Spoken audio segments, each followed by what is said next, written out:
Hello, welcome to InfoHub. Here is what you need to know from Monday, June 25, 2018. National Day of Mourning observed in memory of fishermen murdered in Surinamese waters. Officials conducting flood assessment in South Rupununi. Government to assist BEV Enterprises workers. And the CCJ rules on the third-term case tomorrow. Here are the details. We begin with news that today, Monday, June 25, was proclaimed as a National Day of Mourning by President David Granger as a memorial to the Guyanese fishermen who lost their lives in the heinous pirate attack in Surinamese waters in late April. Details from Tiffany Rodias. The proclamation called for the golden arrowhead to be flown at half-staff to demonstrate solidarity with the families of the fishermen who were murdered and to pay respect to their memory. We are deeply grieved by the tragedy. Clearly, some Guyanese have been victims, and we are in touch with the Surinamese government and also the Surinamese police authorities. Our police in the B Division, which is the East Berbice Quarantine Division, are in touch with their families, and we plan to observe, formal mourning. It's a great massacre, a great tragedy. During the incident, 5 boats with 25 crew members were attacked. 9 persons survived the brutal ordeal. 4 bodies were recovered, while 12 remain missing and are feared dead. The boats and crew were attacked on April 27. The Romania, captained by Dionarine Goberdan, is believed to have been the first boat attacked sometime around 1830 hours. Goberdan, a father of 17 children, said he drifted for 22 hours some 8 miles away from shore. He barely remained afloat until reaching land and notifying police. The bodies of 2 crew members washed ashore and were identified as Tilak North Mohabir, called Mahesh Sarju. Those of Bharat Hiralal and another identified only as Palam are still missing. The Romania is still missing and is believed to have been stolen by the pirates. The Joshua, owned by Rosé Jones, was found submerged in water. It is believed that it was sunk by the pirates after their attack. The captain, Aki Bai, was the lone survivor and has since gone into hiding, fearing for his life. His crew members were Lalata Pasad, a father of 4, who had migrated to Suriname over 18 years ago. The others on board were nicknamed Spanish Man, Bandara, and Mukesh. The name of the 3rd boat has not been confirmed. On board were Ramesh Sanchara, Ramnarayan Singh, Luknarayan Prasad, Rajendra Bisesar, and the captain, Dharmadru Prasad, who was also one of the survivors. The last boat, believed to be attacked sometime after 1 a.m. on Saturday, May 5, was the Shifani, owned by Hemlal Ramsaran. Dinesh Prasad of Sheet Anchor East Kanji was the captain. His crew members were Ralph Anthony Couchman, Glenroy Jones, Gorkhan Outar, whose body was found washed up at the number 63 beach, and survivor Sherwin Lovell. The government, through aerial monitoring along with the GDF's constant presence in Guyana's waters, eliminated piracy, which had reached epidemic proportions prior to 2015. We have been very successful over the last 3 years in curbing piracy. So this has come as a great setback, and we extend sympathy to the families of the bereaved, but right now we don't have all information. We are in touch with the Surinamese government, and we'll be making a public statement hopefully by tomorrow when the Minister of State gives his press briefing. Minister of Public Security Kemraj Ramjatan explained the visit to the neighbouring country by himself and senior security officials yielded fruitful information. The very first morning of our arrival, I met with about 25 members of the relatives of the victims. We then had a meeting on the Monday morning with Minister of Police and Justice, Minister of Defense, Minister of Agriculture, the Police Commissioner, and the Chief Detective, who was the person in charge of the investigations. And from that meeting, we got a more or less inside scoop as to what it is and how far it is that investigations had gone. On Sunday, June 24, the day before the nation mourned, the victims' families and relatives gathered to say farewell with solemn Hindu rites for the dead. Well, that is a good thing that he's done, you know. And maybe if he could do it like every year or so, would be a possible, because that is something, since I'm 24 years old and I never noticed anything like that. Sanchara's wife, Kewalpati Mangru, tearfully recalled her husband, who had been a fisherman for more than 30 years. He liked the fishing more. And me and he will live a store now. And he just work. And he doesn't do nothing, and so he doesn't mind me. And I just mind my grandson. I got 3 children. My grandchildren. In addition, the wife of Dinesh Prasad, Kavita Ibrahim, and Nandrani Sukra, mother of 19-year-old Ralph Couchman, spoke of the challenges they now face following the attack. Right now, me got me 2 children them are paying rent. Me need nobody to assist me. Nobody me get to assist me. If me not pay me rent, me gonna get put out.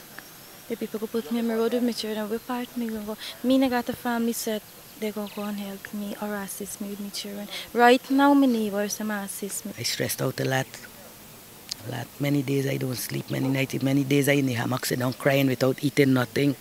And I eat little food, so it lasts me till the next day. I ain't get no appetite or nothing. It stressed me out big time. And the last I saw my son was on the 10th of January when he left Guyana to go Suriname and never ever see back until today.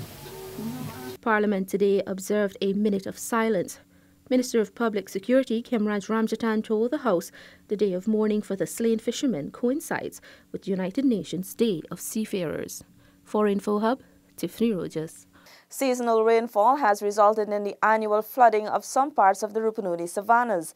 A team comprising officials from Guyana's Civil Defense Commission, the Ministries of Public Health and Public Infrastructure, and the Region 9 Regional Democratic Council is assessing the affected communities and their needs. Seneca Thorne has the details. The team visited Aishalton village in the deep south, Lethem, and neighboring Tabachinga in central Rupununi, and Korasabai in the south, Pakaraimas. CDC Director General Lieutenant Colonel Kester Craig has confirmed that 2 families near the Tabachinga Creek have been relocated. We've observed the water level in the Takatu River is high, and communities or residents at the back of the Tabachinga Creek.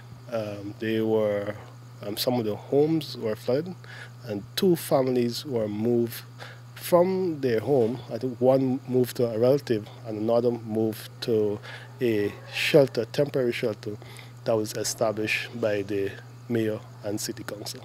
At Korasabai, the main access roads and the levels of water at the Earing and Takatu River were evaluated. Central Korasabai and its environs are under threats at the moment. The Aishalton community and other deep south areas are similarly affected, with some bridges on the water cutting off access by land. In Korasabai and around and the environs, many of the communities are threatened. Some of the communities are cut off because of the level of water on the bridges and more particularly the access to the bridges. Over the past week, heavy rain caused flooding in the south Pakaraima and the deep south and central Rupununi areas. Alternative routes between the communities of Kutunarib to Crowdarana were identified so that the residents and vehicles can navigate safely to their destinations. Annually during the dry season, Rupununi suffers from drought. This has been mitigated with the construction of reservoirs and the drilling of several wells. In the rainy season, waters from the mountains in the highland region enters creeks and streams, which lead to the rivers, which are unable to take the large volume of water. Some rivers overflow their banks, which lead to the flooding of some villages and large swaths of the savanna lands. This flooding is an annual feature, and since 2015, there has been a coordinated response to evaluate the situation and provide relief. The assessment team is scheduled to return to the Kosan tomorrow, and we will have a detailed report. Seneca Thorne, Info Hub. Today at the 89th sitting of the National Assembly, the local government election bill was read for the second time. Runetta LaFleur brings us that report. The bill was presented by Minister of Communities Ronald Bulkan, who said that it seeks to officially restore the local government elections process. The bill is arranged in 6 substantive sections, namely sections 2 to 7. Section 2 deals with amendments to Chapter 2801, Section 3 to Chapter 2802, Section 4 to Chapter 2803, Section 5 to Chapter 2809, Section 6 to the Local Authorities Elections Act, Amendment Act 1990, and Section 7 to the Election Laws Amendment Act 2000. The bill addresses the terms of offices, tie resolution, and plurality principle, among other issues. Minister Bulkan explained that if passed, the bill will allow for democratic selection of regional leaders at all levels. Honorable members will be aware of the strategic agenda of this administration, which is to entrench local democracy as part of the governance architecture, to jettison the winner-takes-all model and formula, to embrace participatory democracy and people's empowerment. In this regard, to honor Article 12 of the Constitution, which says that local government by freely elected representatives of the people is an integral part of the democratic organization of the state. This bill is in keeping with pledges made by the government to provide citizens with their right of local democracy. Renetta LaFleur for InfoHub.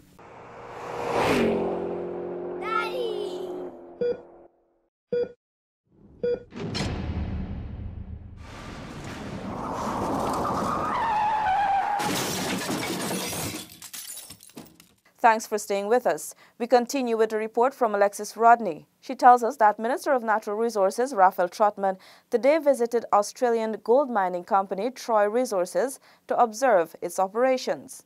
The visit to the mining company at Coroni Region 7 came on the heels of a recent interministerial consultation with the mining sector. Minister Trotman said that the government has been engaging in the sector at all levels as it is seeking higher production. What we want in government, of course, is higher production, but we want to know that the production is in a safe and sustainable manner that is being done in that way. And so coming to this company, Troy Resources, and visiting Aurora Gold Mines recently, we look for those international standards and best practices. We've seen them here. Company reports suggested some challenges with the current weather pattern, which is affecting the ore's retrieval. There were also complaints about illegal miners and loggers destroying the roads. We need to hear so that we could work with them to ensure that we have high yields, but that these yields are done in a safe and sustainable manner. So we're pleased with what we've seen. We pledge, of course, to redouble our efforts to work with them some more. We'll now have some meetings in office to follow up to discuss how to ensure that production remains on target. Troy Resources Chief Executive Officer Ken Nilsson said production going forward looks at about 60 to 70,000 ounces per year, with just about a year and a half of reserves remaining. The company is now focusing on converting some resources into reserves and expanding its exploration. Reporting for InfoHub, Alexis Rodney. And finally, tomorrow, the Trinidad-headquartered Caribbean Court of Justice, the region's highest court of appeal, will hand down its decision on presidential term limits in Guyana. Tiffany Rojas tells us more.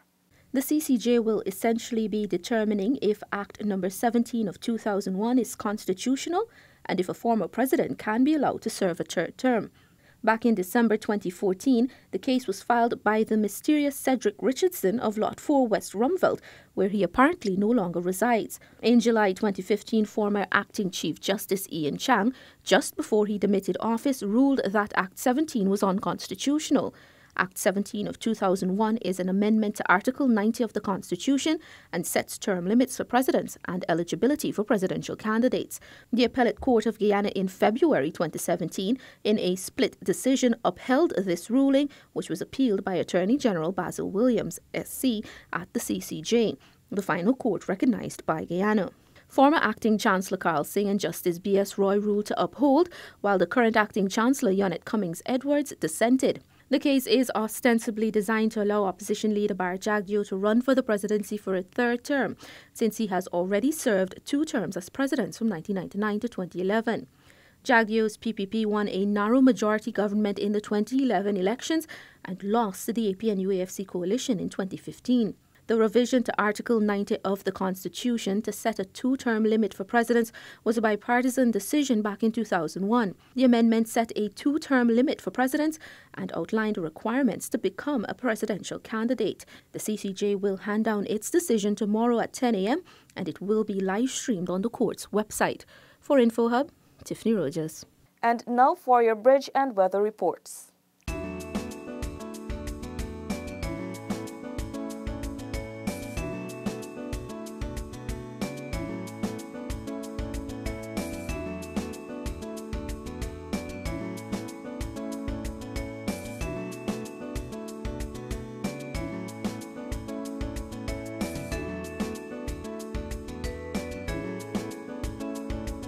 And before we wrap up, let's leave you with the World Cup match results for today. Goodbye.